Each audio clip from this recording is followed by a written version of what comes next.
Got him on top then.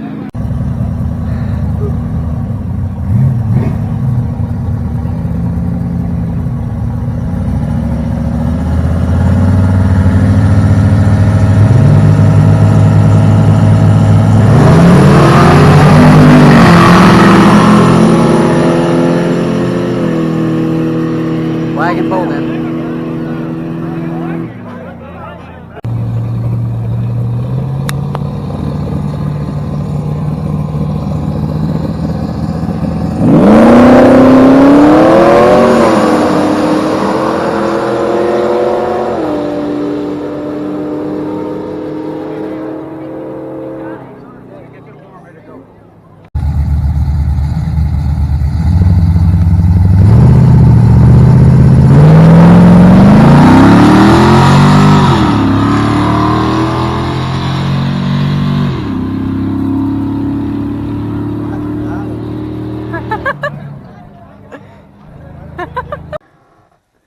Okay guys, I was just wanting to make this video and talk about some of the video footage there.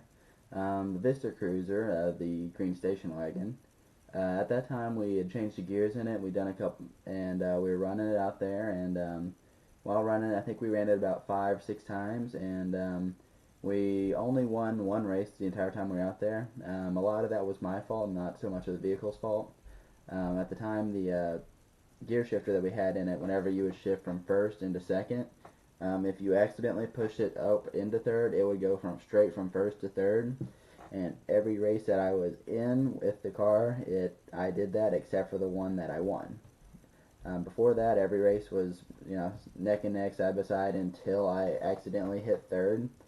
Since then, we ended up after that, we ended up changing out the gear shift, and we put a Hurst shifter in it, a ratchet shifter, and we changed a couple things on it as well. We ended up putting a different intake, header, carburetor, and we also changed torque converters in it, and we played around with some things along those lines.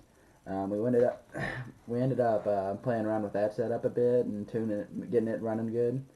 And after that, we went ahead and took it back out there racing again. While we were out there, we raced some different cars.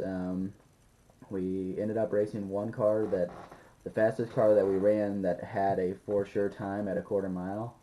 It was a 13-second flat Mustang. We ended up racing that. We ended up beating it. We were only running the 1/8 mile though. But with the gearing that's in it, the car would still pull all the way through the quarter mile. It wouldn't be geared out before the end of the 1/8.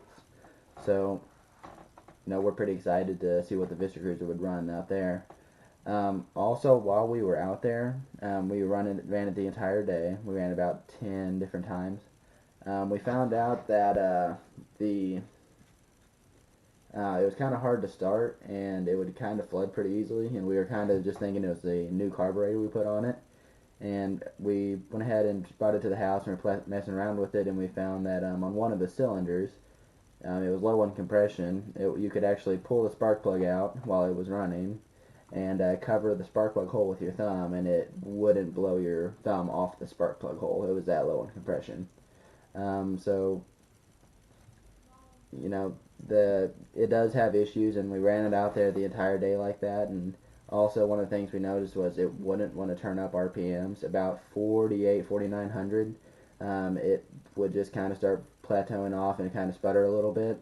So we just kind of short shifted it while we were out there. So we're looking forward to getting that fixed and getting it up to Rogersville and getting an official time on it. So hopefully here in the next few weeks or so we'll be able to get that done before you know, if some winter sets in, and we can get that up here for you guys so you can see that going on. But whenever we changed the gearing and stuff, and we changed the torque converter in it, we ended up getting the car to where it would just barely, about that much right there, it would daylight the front left wheel sometimes. Wouldn't do it on every launch, but it would do it sometimes. So we're pretty excited to get it to the drag strip and see what it would do when it hooks up a little bit better. But hopefully we'll be getting that to you here shortly. And thanks for watching. Appreciate it. Have a great day.